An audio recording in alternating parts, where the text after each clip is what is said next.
Bien, allá por 1793, en Francia, el barón de Batz, que en realidad era un agente monárquico que deseaba provocar la caída de todos los políticos republicanos y de la Francia republicana, ideó un plan para desacreditar a algunos de ellos y consiguió a dos tipos bastante pajarones, que eran François Chabot, un monje del que hablamos hace algunos días, y un amiguete de François, que era un político bastante destacado, llamado Fabre de Glantine. Y los hizo picar en una especie de negociado que consistía en comprar acciones de la Compañía de Indias, hacerlas bajar, mejor dicho, hacer bajar primero las acciones, comprarlas después y luego venderlas. Pero el plan del barón de Batz era revelar la maniobra después y desacreditar de este modo a estos dos tipos y a otros que también habían participado, que eran diputados de la Asamblea. Y así lo hizo, y surtió efecto. Fabre de Glantine, que había sido sobornado con un montón de guita, y François Chabot, que también, se vieron acusados de fraude, etcétera, etcétera. Y entonces, para que se hablara de otra cosa, Fabre de Glantine inventó el calendario revolucionario.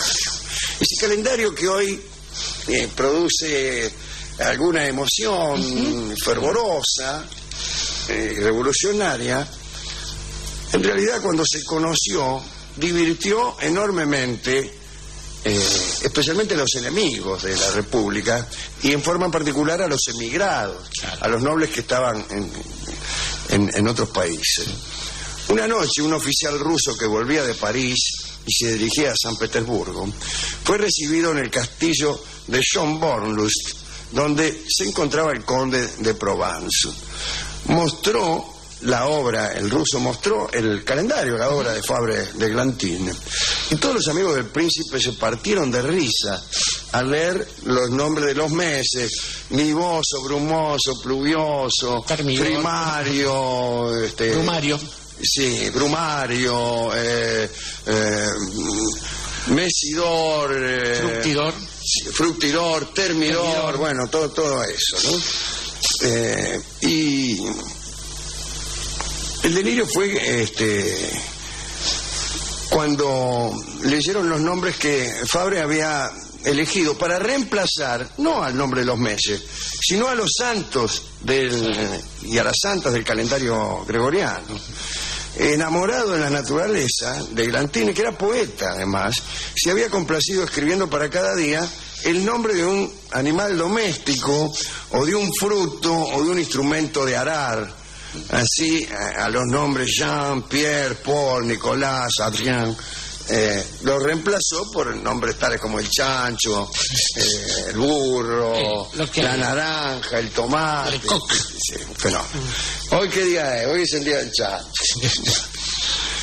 Muy entusiasmada, Madame Balbi, que estaba allí, hemos hablado de ella, pero no en este episodio, estaba, como he dicho, en el castillo de Schönbornlust.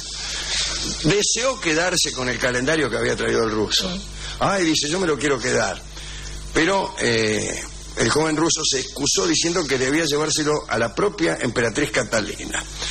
Entonces Madame Balbi se dirigió al conde de Provenza y le dijo: ¿sabéis lo que me causaría gran placer? ¿Qué? Dijo el conde, que estaba como pava de lata.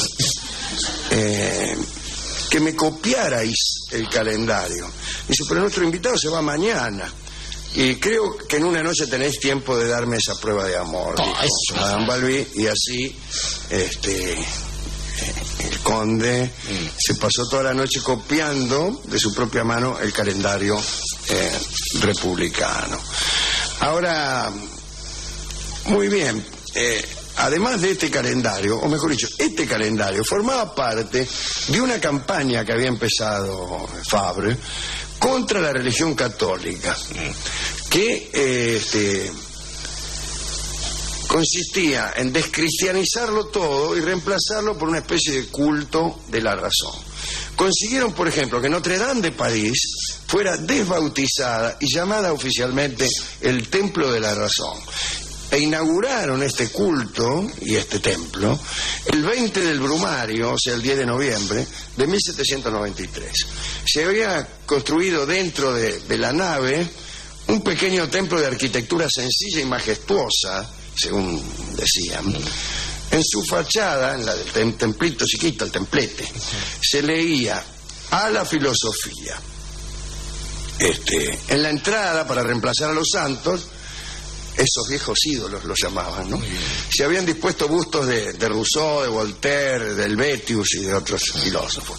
El altar estaba elevado sobre una montaña que recordaba la de Jerusalén, y sobre una roca brillaba la antorcha de la verdad.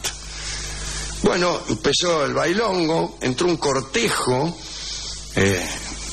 a las 10 de la mañana, entre dos hileras de muchachas vestidas de blanco, con la cabeza ceñida por una corona de roble.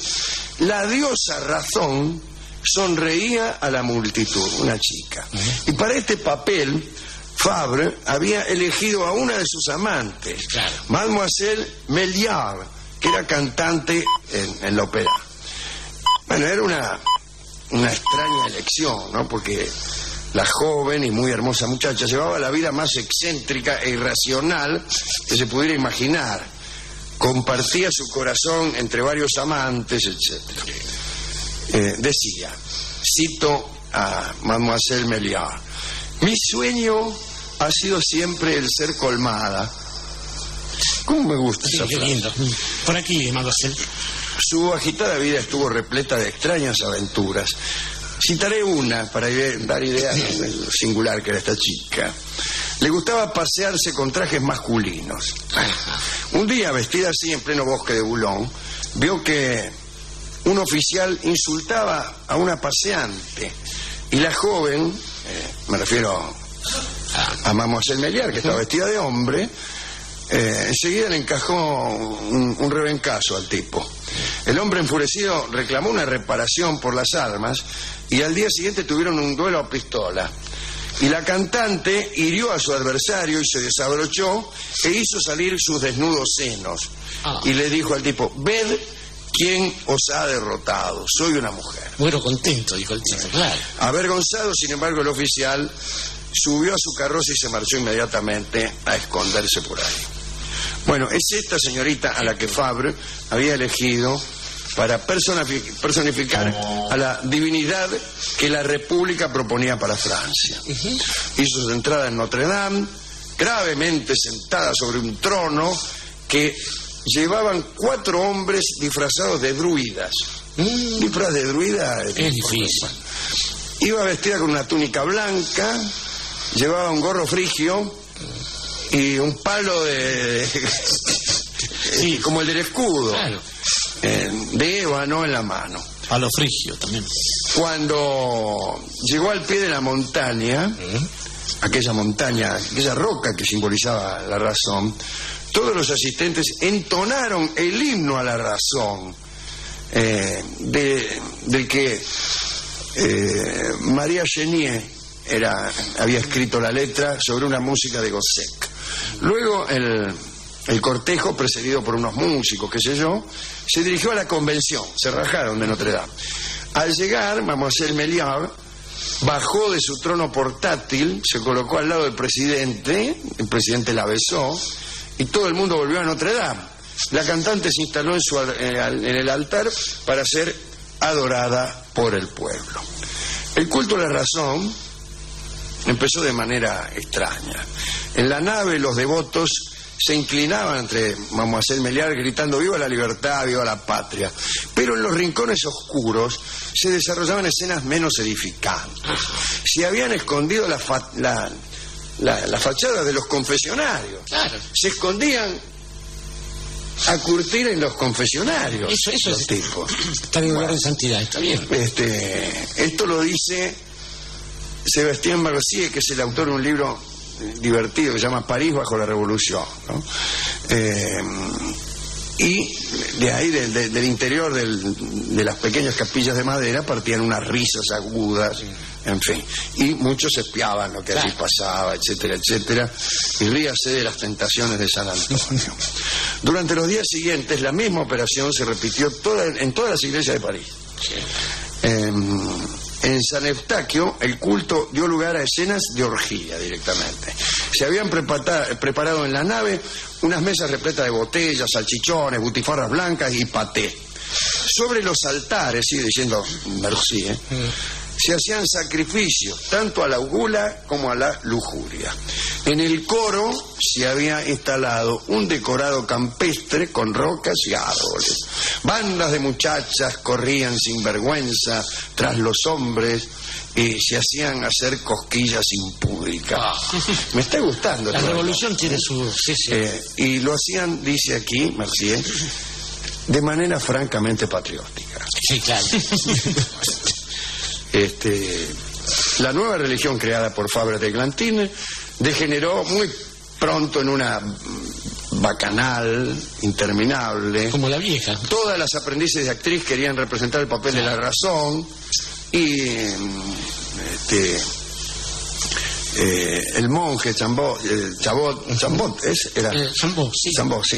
Chambot y su amigo de Glantine les tomaban exámenes a las actrices para ver si estaban capacitadas para representar el papel, ¿no? Y buscaban las características de la razón en lugares muy raros. Finalmente la divinidad encontró su personificación en impuras cortesanas. Reinó en los tabernáculos rodeada de artilleros que servían de sumos sacerdotes, tuvo cortejos de bacantes que seguían por las calles con un paso inseguro, probablemente por el vino, la carroza llena de músicos ciegos, en otras carrozas había Hércules de opereta con armaduras de cartón, y París se convirtió en la ciudad de las mascaradas, pero terminó enseguida. Y aquí no sabe quién la terminó. El hombre de la mandíbula rota, su amigo Maximilien Robespierre. Ahí está. El abogadito de Arras. Se cansó de las bobadas, las reemplazó por otras. Y estableció la religión o el culto del Ser Supremo, y además ordenó el arresto de todos los protegidos del barón de Batz, Robespierre, considerados como agentes del extranjero. Así que todo lo que había hecho Fabre de Glantine, que era un protegido del barón de Batz, el que había hecho el curro de la Compañía de Indias, todo lo que había hecho para que la gente se olvidara de eso, a saber, la religión de la razón, etcétera, se vino abajo porque se pasaron. Claro, Dios castiga sin palo y sin revén, que le gritaba a Robespierre cuando... La razón castiga sin palo y sin revén. Bueno, eso es lo que tengo que contarle acerca de todo esto. Tanto Chabot como de Glantine, como ese mismo día Danton, contados fueron ejecutados en abril de 1594, el mismo día. Creo que el 6 de abril, un día de eso. Bueno, después lo seguirían el mismísimo Robespierre y Saint-Just y todos los amigos también, ¿no? Sí, bueno, no quedó más nadie. tarde o más temprano les tocó a todos. Pero aquel día de abril, creo que 6 o 5, hubo gran mortandad en la que hoy es una pacífica Place de la Concorde. Como su nombre lo indica. Estaba pensando, Alejandro, está muy bien que lo haya nombrado a nuestro abogado Maximilien Robespierre, que alguna vez además había tenido que hacer el discurso de homenaje a su majestad cuando llegaron a Arras, a la pequeña ciudad, sin saber en qué se convertiría él mismo, y la suerte que correría el ciudadano Capeto. Pero estaba pensando también que Fabre de Glantine, con esta idea de distraer a la gente por el curro que se habían mandado, en realidad fue un poco más allá. Fíjese, cuando uno piensa en entremeses, no Barto que pensaría en algo de comer, pero entremeses digo, porque si un mes se llama brumario, noviembre, pongamos por caso, bueno, uno espera que haya brumas. Si el mes se llama termidor, tiene que hacer calor, sí o sí. Y ahora, ¿qué pasa con esto de los hemisferios? Porque a mí me indica cuando dicen abril es el mes más cruel. Claro. ¿Y qué abril? Es octubre, loco, ¿qué te pasa, por ejemplo, no? Mira, crasamente francés. Sí, claro, naturalista. Colocaba el universo solamente en Francia. Claro. Que es la idea que tienen los europeos en general y así les va. Así es. Pero después también pensaba que esta historia del Le va muy bien. Le va muy bien. Debe 4 siglos de estado de bienestar y después le coge los... Esta cuestión del secretismo a veces nos atraviesa. Por ejemplo, recordar en Estambul, ese templo brilloso que hay ahí, es Santa Sofía. ¿Qué otra cosa es Santa Sofía sino el culto de la razón? Disfrazado de disfrazado de catolicismo, que poca razón tiene. Así es. Y estaba pensando en la chica esta, Mademoiselle Méliat, que por supuesto tendría las costumbres que debe tener toda muchacha de su profesión, y por qué no dedicárselo este segmento también a Goya, que nos contó que el sueño de la razón engendra monstruos como los tipos que le rondaban alrededor. Lo único que me crea un poco de confusión, Alejandro, es ¿qué pasaría así en los momentos en que no se fornicaba en los confesionarios con los nuevos sacerdotes? Porque al tratarse del ejercicio del culto de la razón, es realmente difícil pensar que el diálogo tenga otra consecuencia que no sea la de la duda.